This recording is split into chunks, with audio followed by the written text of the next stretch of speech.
today's Whiskermen's podcast, in the beard section, we're going to be talking about wood combs. And in our business, we have Project Joy Studio. All right, everybody, welcome to this episode of Beards in Business. Let's talk about the beard section first and foremost. Today's topic is going to be the comb. So we've already walked through, we've washed in the shower. We've got our beard nice and clean, we kept the oils in. We got out of the shower and then we went right into drying and straightening. We then progressed into product, whether that be the oil, butter, combination of the two, whatever it may be. Now we need to move on to the next step. The next step is combing our beard. I have a little video to show you of how I comb my beard. We'll go to that right now. All right, what's up, guys? We've covered putting both oil and butter in our beards. So now that we have it in, we've got to even distribute. We can take our favorite comb. I'm using this type of wood comb today. Also have folding comb that I like to use more for after. So we're using the wood comb, and what I like to do is just kind of do it once. I like to keep track, do 3, and then move to the next section, 3. And I do this all the way through, to and including my mustache. And what this does is it's evenly distributing the oil, the butter, whichever in there. And if I've got some craziness, I'll give a little tug on my beard and come in, just kind of get some of those dead hairs that are out. Make it nice and neat. Nice and simple. So wood combs, Whiskermen has this style comb. We also have the folding comb. All right, welcome back. Let's break a little bit of that video down. So first and foremost, combing is important. You're going to have dead hairs. You need to get them out. Plus, it's going to help get your beard a little bit more straighter, just like you do with your hair. Also, it's going to help distribute oils, the butter, evenly. That is why we recommend a wood comb, similar to this, whether it's this one or we'll show pictures of our folding comb. The main reason for wood is several different. First and foremost is, if you can see, this particular comb is extra dark. Reason being is because it's taken the oils, natural and from the products, and it distributes it and soaks it into the wood. What it does is it will move it from, if I went too heavy on my cheek line and didn't get it, as I go down, it's not only doing what a comb does, but it's also moving the oils around and making sure that they're evenly dispersed across my face. Okay. 2, the reason that we go with wood over plastic. Plastic can tangle and get tangled up in your beard, has a tendency to snap very easily. And first and foremost, we learned this one the hard way of when you're sitting there and you're going through really good with a nice plastic comb, you build up some static electricity.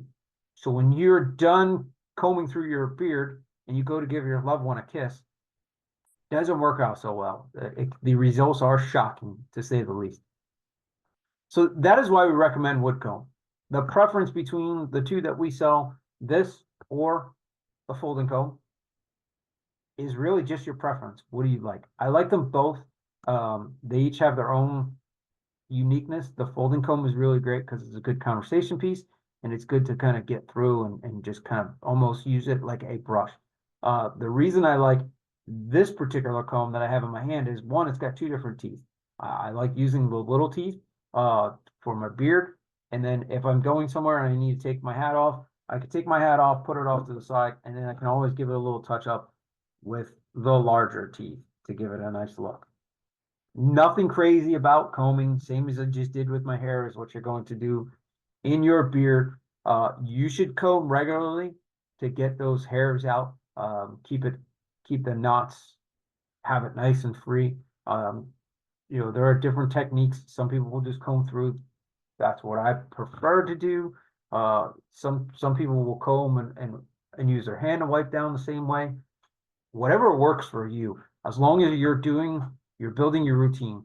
And again, you are building your routine. Who cares what other people are doing? I'm just showing you a way, not the way. There's 1,000 ways to skin a cat. At the end of the day, we all get Chinese food, correct? So what we're doing is we're just showing you something that you can put in your tool belt and use it. So whether you comb or you just go like this, whichever.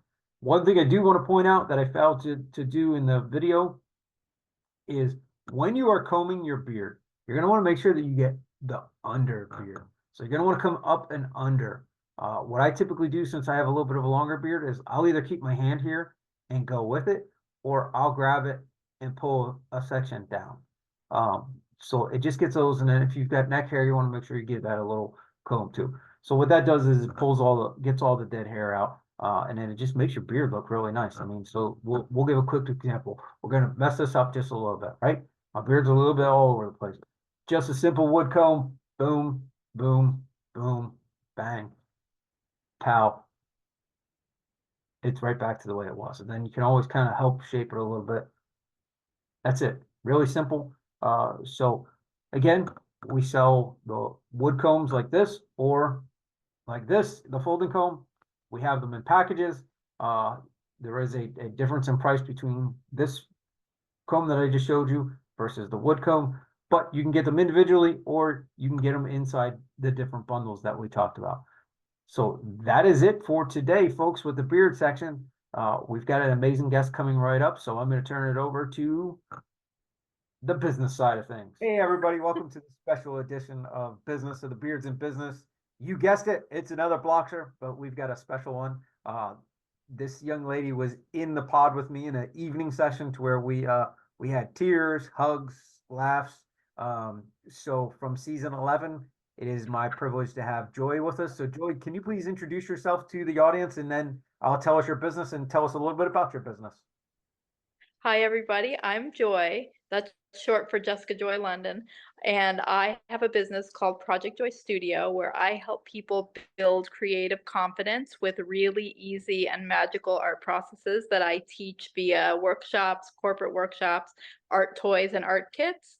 You get to make colorful puddles and then collaborate with something greater than yourself, for me, I think of it as the universe and natural phenomena. And then the water evaporates and all of these beautiful details that you see in my paintings behind me magically appear. I don't use any brushes to make my artwork. So literally 2-year-olds to 99-year-olds have done it, and everybody is shocked with what they're able to do. Yeah, and I know a little bit of the secret behind that. So why don't we get into that? I know that as I was saying when we talked, I think trash is not the right word. Discarded materials are being used to create what you kind of alluded to. So can you go into a little bit more detail of like the beautiful painting behind you to the left of looks like a lot of leaves and things. So how do you do that process without brushes?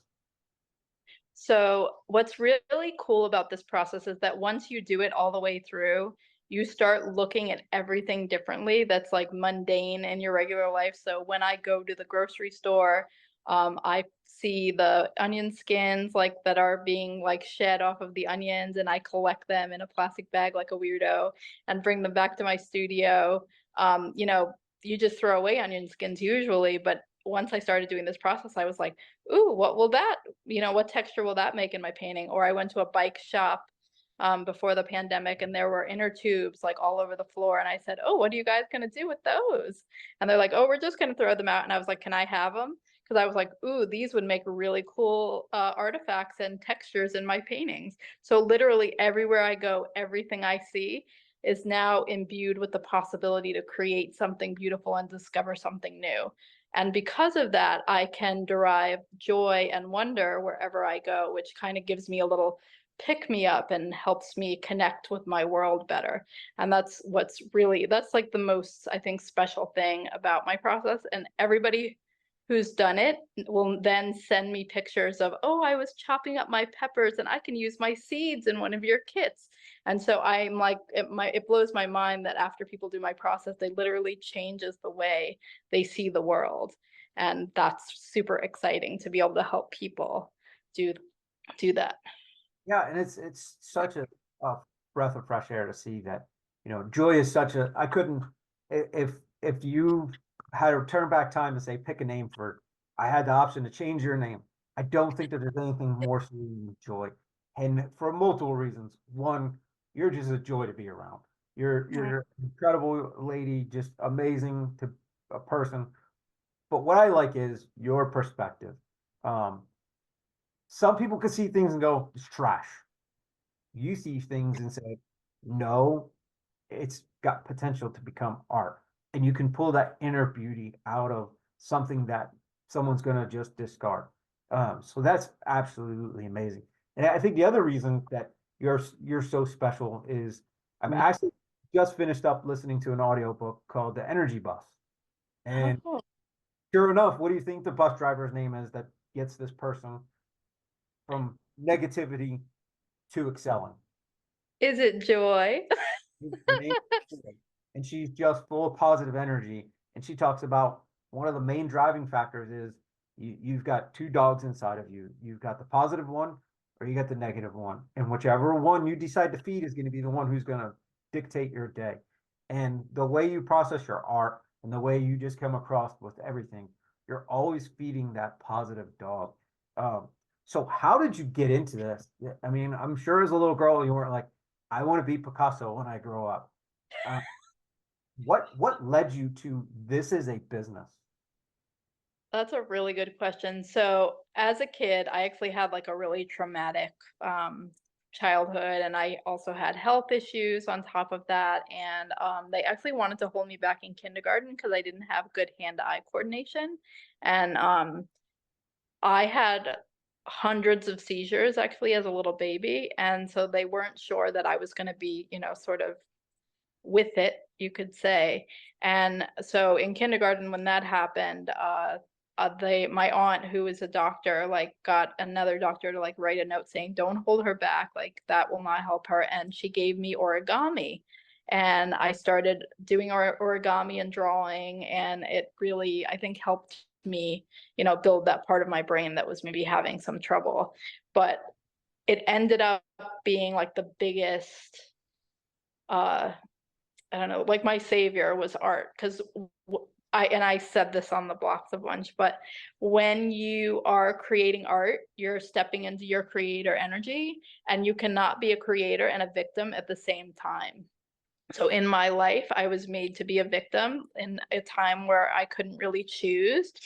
But every time I was making art, like I was showing myself over time that I could create what I thought of in my head and bring it into reality. And then as I kept going and going, it built my skills, and it also made my ideas be able to grow and get more. I could be more specific and more thoughtful and more intentional as I came up with new ideas. And I literally was sort of going in the clouds, which is what I think of as my imagination. And everybody, of course, says that negatively. Oh, you're always in the clouds. And, my parents even said that to me and thought of it as a negative. But when I was in the clouds, what I was doing is seeing my life from a higher vantage point. So instead of being stuck in like the moment of fear and that you could feel stuck in or make reactive reactions, I was able to view it when I was making art from this higher vantage point and actually start planning for my future as like a very little kid. And I remember sort of thinking like, okay, like I have to do this and I have to go to college because I don't want to live like this when I'm older. I don't want my family to live like this when I'm older. So I was literally creating new narratives for myself by creating art. And that's what I do for other people. Because so many people I have asked, like, what do you make since I was a little kid? And I got the same robotic answer from everybody. I don't have a creative bone in my body. I can't draw a straight line. And I don't know, like, who the heck was the first person to say that, but it caught on like wildfire. And so many people use it as an excuse to just not try because of, the whatever fears or whatever creative scars you have from when you're a kid, or maybe you just didn't do something that somebody was like, whoa, that's amazing. And so you just like decided somewhere along the line that you weren't an artist. And then you say those words to like reinforce that. And when people come into my studio, they do this process without brushes, using a force greater than themselves, and end up seeing that, whoa, there's actually another way to create. And it's not really about being able to draw a photorealistic drawing with a pencil or paint a photorealistic painting with a brush. It's about the ideas and the play and the what ifs and the questions you're asking. that you can come up with in the moment. The other really big thing that I heard from a lot of people is, I want to create, I think I'm creative, but what do I even make? I don't even know what I would make. And the answer is, you don't have to know what you're going to make. You can just start with like, what will these materials do? And just start making marks on the paper, and then like playing and experimenting in the moment. And it will, if you put energy into it, it will evolve, and you will come up with something that is your own. And that's how, to get back to your question, that's sort of how I found this process. I had like this really weird idea, which, because I was in the hospital a lot as a kid, I thought, well, maybe I could use IVs and like drip ink from the IV on this special paper that somebody just happened to give me. And then the next morning, the ink had dried, and it looked like a photograph of the surface of Mars. It wasn't pretty, but it was, and I used to draw photorealistic stuff when I was in high school and get paid for it. So I'm a really good technician. But when I saw the results of this, it was more photographic than anything I had ever done. And it was effortless. Like, I didn't have to slave over this piece of artwork. And so that's why I have been doing this for like 12 years. And I can go on and on and on, but I'll let you ask your next question. Well, it's amazing. I'm just sitting here hanging on every word because of this is such a positivity of, you put it in. I'm sure if someone's in a doing your artwork and they're in a dark place, or as they're doing it, they're still pushing that negative energy out, but trying to get, I'm sure their pieces will change as their energy through their body changes. So it's really cool to see that it's such a different process. So I've got a million questions. But first, before we miss it, so I know how people can get a hold of you, because you're in a place, you're not far from where one of the greatest men in history was born. So I'm from Philadelphia, and you're in Philadelphia. But so folks, if they wanted to come paint with you, or like in my case, I'm geographically separated, you offer that. How can folks utilize your service and join you with this painting? Absolutely. So if you're local to Philadelphia, you can come into my art studio, and you can find me on projectjoystudio.com and just message me from there, or projectjoystudio@gmail.com. Either of those work. If you are not local, which I assume that many of you are not, I have art kits, fear not. So you can order from my website, projectjoystudio.com, my art kits. And I have several different kinds for this process. And then I have a faux stained glass process. It's also really cool. So everything can be found on my website. Yeah, and I love that. I think one of the first videos that I saw of yours when we were together in Oklahoma was when you were using the rose to kind of just do things. And so we'll put all your social media and stuff up so that folks can go follow, and like so like I said, you're in Philadelphia. We had the connection of being on the block when you said you're in Philadelphia, which is not the most positive place. So to be walking around with a smile is amazing. You're just such a positive, and your business is amazing. But you as a human being are even bigger and better than your company will ever be. And I don't say that as a disrespectful, because I have no doubt you're going to turn this to an amazing thing. So I want to pick your brain on a little bit of things. You've been in business for a little while. I know coming off the blocks, you've seen some good traction. So I'm going to ask you a couple questions. One, what is the biggest thing you've taken from when we were together in the summer on the show? And it doesn't necessarily have to be from the blocks, but what is one thing you've taken over the last, from summer to now sitting in winter, over that period of time? What have you done that has really got you traction of where you're at now? I would say two things. One is like the confidence to really believe in myself and go after things. So I've invested in my business a lot since being on the blocks. I bought a giant laser cutter. I applied to do a lot more shows and to get my stuff out there more. I've really like gone full force, and it's really been paying off. And then two is developing systems. Like, as an artist, my brain just wants to, like, I'm also an I think an inventor more than I am an artist. But I just happen to be an artsy inventor. But my brain literally can come up with like 40 inventions a day, and I want to try all of them. And since being on the blocks, I've really like focused down and started writing my standard operating procedures for my SOPs. I'm calling it a joy book. They called it a playbook on the blocks, but I'm calling it a joy book. So I'm writing my SOPs. I'm getting my systems in place. My whole year, I've decided, is dedicated to taking what I've already done and make it like in stone, like all of the procedures, so that other people can do them, so that I can work on my business instead of in my business. And every time I get another SOP written, I feel a little freer. Yeah. So So I've got two more questions before I turn it over to you to add anything you like. What do you do to feed yourself as far as continue to grow? So like for me, I can't get enough of audiobooks. I don't like reading because it ties you up. You can't multitask while reading. So I love audiobooks.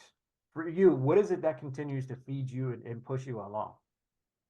I also love audiobooks, but I would say kind of putting myself in a situation where I'm in like beginner's mind. So like trying a new art process. And I do that for two reasons. So like last year I took a stained glass class because a lot of the stuff that I do is very inspired by light and illumination and layering and all the wonder that comes from the aesthetics of stained glass.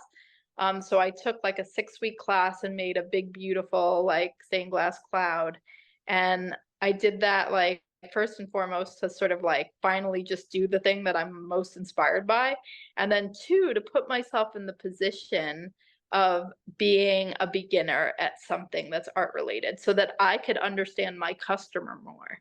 Because all of my customers are, or I would say most of them are very nervous and scared about like engaging in a new art practice and coming in here and doing this thing they've never done before. But because I've done it for 12 years, it's like it's easy to lose touch with like where your customer's at. So when I did that process, like it was really challenging and really hard. And I really did have to kind of let go of being able to do something perfect to like get through it. And so I think it really helped me just connect with my customer more and understand where they're coming from when I'm teaching my workshops and in the like designing of my kits and stuff and the instructions and the way that I try to set them up for customer success. Yeah, absolutely. So one last question before I turn it over to you for anything.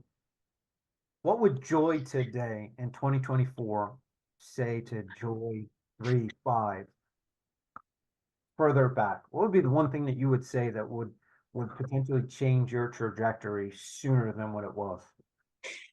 Oh, without a doubt, it would be like, believe in yourself, lady.